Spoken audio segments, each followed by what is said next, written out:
To talk more about our gas prices and the push in Lansing to bring down the gas prices, Governor Whitmer is calling for the pause on the 6% sales tax on gasoline. Her proposal came just days after state Republicans passed a pause on the 27-cent per gallon gas tax, a bill that she signaled would be vetoed. So let's talk about it with Governor Whitmer joining us now live this morning. Good morning. Thanks for joining us.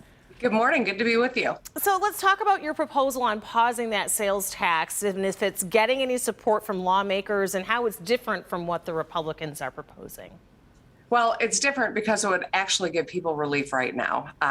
Keeping more money in my pocket is the plan, and it consists of a number of things. First, $400 checks that are going to be hitting people's mailboxes, which is great. It's a result of the bipartisan work we did to bring down insurance costs. I propose that we keep more money in our seniors' pockets by repealing the retirement tax, increasing the earned income tax credit to keep more money in my pocket if you're a working person who's having a hard time meeting your fundamental needs, and pausing the gas tax. The sales tax on gas would give us the ability to give people a little more relief during this incredible time of inflation and the Russian invasion in Ukraine. We want to bring down prices and keep more money in people's pockets, and that's what the plan looks like that I put on the table. And it would give real relief right now to people in Michigan, and that's what makes it different. So what happens with that plan next?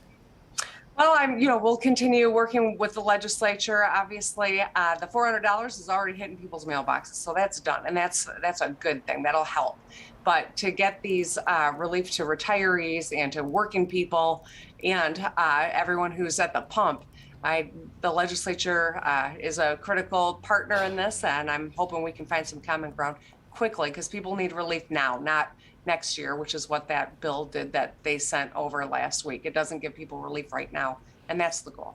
Well, the other relief we need from is the pothole problem all across the state of Michigan. We know that Michigan roads is something that is on the radar of everybody, especially this time of the year, when they are probably at their worst. So a lot of people on Facebook are asking, when can they see more of the roads being fixed? We know there are a lot of projects going on, but what's the outlook? There are, and you know what? Michiganders are going to be seeing orange barrels everywhere now that we are getting closer to construction season. I've also introduced a historic level of investment in our infrastructure. So it's dams and roads and bridges and the water infrastructure underneath the ground. So I propose an additional $1 billion of spending this year.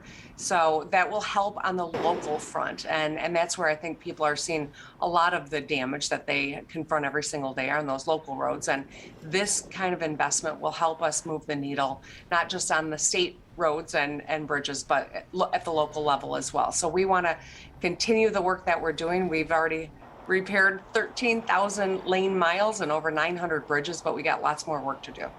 So we are nearing March 23rd, which 2 years ago in 2020 was when you issued that stay-at-home order for the COVID-19 that impacted our state. As you look back on how you handled everything during those past couple of years, would you have done anything differently? I think the thing about this virus is that it was novel, right? We'd never seen anything like it. It continues to mutate, continues to pose a threat. And I think, doing the best we can, watching the science, listening to the experts, and being nimble in this moment has been really important. We know we've saved thousands of lives. You look at all the national statistics, our work did do that. But we're still confronting the virus. And I think that's why we need to continue to encourage people to get vaccinated, get boosted. This virus is mutated, and we're seeing growth in other parts of the world. And we all have the tools right now to keep ourselves safe, and we got to continue to encourage people to utilize them. Well, Governor Whitmer, we appreciate you taking some time with us this morning. Thank you. Thank you. Have a great day.